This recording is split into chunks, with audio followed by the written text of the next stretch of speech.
আসসালামু আলাইকুম। আপনারা কেমন আছেন? আশা করি আপনারা সবাই ভালো আছেন। আপনাদের দুআয় ও আল্লাহর রহমতে আমরাও ভালো আছি। আজকে আমি একটা স্ন্যাক্স আইটেম নিয়ে আসলাম। একটু ভিন্নধর্মী আলু ময়দার পাকোড়া বলেন আর চপ বলেন, যাই বলেন। আপনারা ভিডিওটা দেখতে থাকুন। ফুল ভিডিও দেখলে আপনারা বুঝতে পারবেন আমি কী ধরনের স্ন্যাক্স বানাচ্ছি। প্রথমে আমি 1.5 কাপ ময়দা দিয়ে দিব।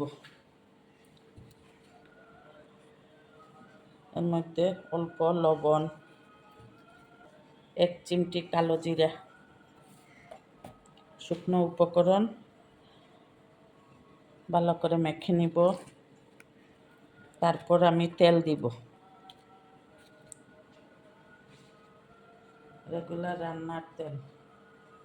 তেল দিয়ে ভালো করে মাখিয়ে নিব, একসাথে সব মিশিয়ে নিব। নেয়ার পর তারপরে পানি দিয়ে মথে নিব। এখানে আমার রুম টেম্পারেচারে রাখা পানি, এটা অল্প অল্প দিয়ে, একসাথে বেশি দিব না, অল্প অল্প দিয়ে ভালো করে মেখে নিব। আপনারা নিশ্চয় আজান শুনতে পাচ্ছেন, এটা আসরের আজান। আমি ইচ্ছে করে আজানটা আপনাদেরকে শোনাচ্ছি, কারণ অনেক সময় বিদেশে আজানের এই মধুর ধ্বনিটা শুনতে পারেন না। আপনারা একটু শুনে নেন আজান।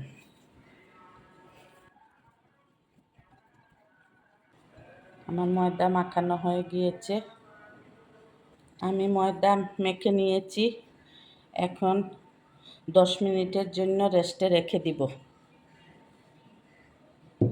এখন আমি আগে থেকে ছোট ছোট 4-5-6টা আলু সিদ্ধ করে ম্যাশ করে নিয়েছি। এখন আমি এর মধ্যে অর্ধেক গাজর গ্রেট করে রেখেছি, ওইটা দিয়ে দিব। একটু চিপে পানি ফেলে দিয়েছি, এর জন্য জর্জরা। লবণ দেই নাই, এমনি চিপে পানি ফেলে দিয়েছি। একটা কাঁচামরিচ, না এখানে 2টো কাঁচামরিচ কুচি দিয়েছি, অল্প করে ছোট্ট একটা পেঁয়াজ কুচি দিয়েছি, ধনে পাতা কুচি।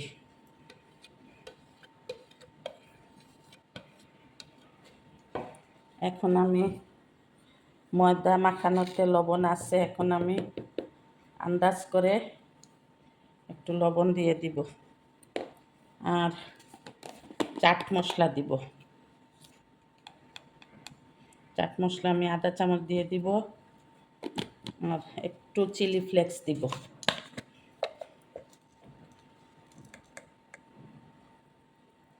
দিয়ে আমি ভালো করে মেখে নিব। আমার চপের বলুন আর পাকোড়ার বলুন, আমার পুরটা মাখানো হয়ে গিয়েছে। এই পুর দেখতেই আমি একটু মুখে দিয়েছিলাম, অনেক মজা লাগতেছে।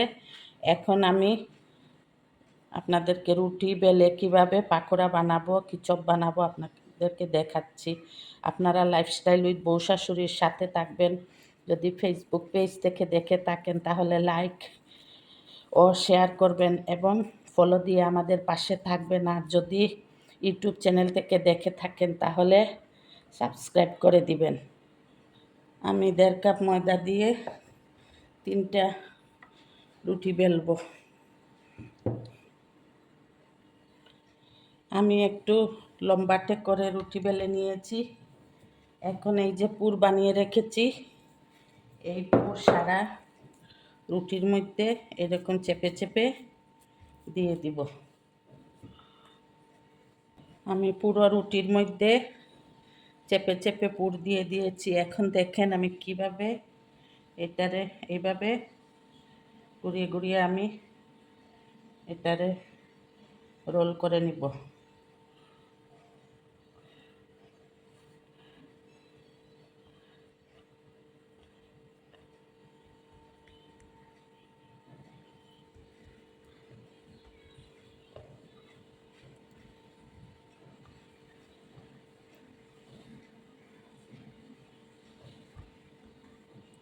এই দেখেন আমার রোল হয়ে গিয়েছে।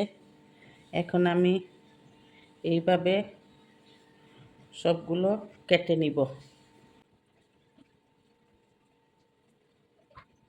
এইভাবে কেটে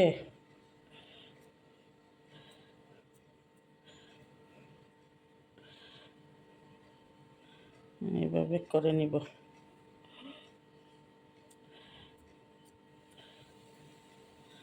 এইভাবে আপনারা এইভাবে দেখেন কিভাবে করতেছি, একদম সহজ। আপনারা ইচ্ছা করলে এইভাবেও ডিমে চুবিয়ে বাছতে পারেন। আমি একটু একটু চেপে দিলাম।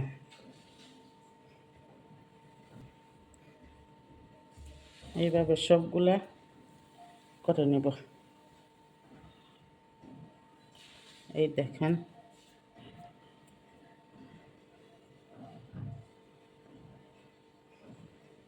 একবারে সহজ। এই দেখেন, এভাবে চেপে এই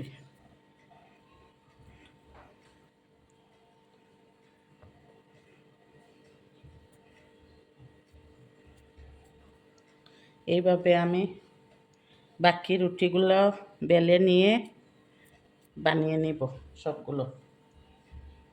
আমি আরেকটি রুটি বেলে এইভাবে আমি পুর দিয়ে আপনাদেরকে আবার দেখাচ্ছি। দেখেন, এইভাবে, এটা কোনো ব্যাপার না, রোল করা তো সবাই পারেন। শুধু যারা নতুন স্টুডেন্ট, নতুন নতুন কাজ শিখতেছেন, তাদের উদ্দেশ্যে এটা করা। যে অনেক সময় আছে নিজেরা শখ করে অল্প সময়ের মধ্যে কিছু বানানো, তাদের উদ্দেশ্যে আমার বানানো। আমার বড় আপু ভাইয়ারা তো আর সবই জানেন, আমি কি শিখাবো ওনাদেরকে। এই দেখেন, সাইডটা কেটে নিলাম। এইভাবে সবটি আমি কেটে নিব। এই দেখেন, হাতের তালুর মধ্যে নিবেন, নিয়ে এইভাবে চাপ দিবেন। এই দেখেন, আমার পাকোড়া বলেন আর চপ বলেন, কি হাতের তালুর মধ্যেও নেওয়ার দরকার নাই, রুটির পিড়ার মধ্যেও নিয়ে করে ফেলতে পারবেন। এইভাবে আমি সবগুলা করে নিব। আরেকটা ভাবেও করতে পারেন, বেলুন দিয়ে এইভাবে করতে পারেন, এটাও সুন্দর হবে। এই দেখেন, আবার আমি দেখাচ্ছি। এই দেখেন, এইভাবে করে নিতে পারেন, অসুবিধা নাই। আমার এই 3টা রুটি দিয়ে অনেকগুলো চপ হয়ে গিয়েছে। আমি কিছু ফ্রোজেন করে রেখে দিয়েছি, বাকিগুলা এখন ভেজে নিব। এখন এগুলা ভাজার জন্য আমি একটা ডিম, গোলমরিচ আর লবণ দিয়ে ফেটিয়ে নিয়েছি। এখন তেল গরম হয়ে গেলে আমি এইগুলা চুবিয়ে, ডিমে চুবিয়ে ভেজে নিব।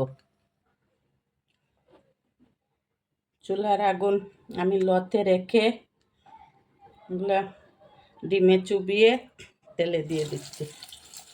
একবারে লতে থাকবে আগুন।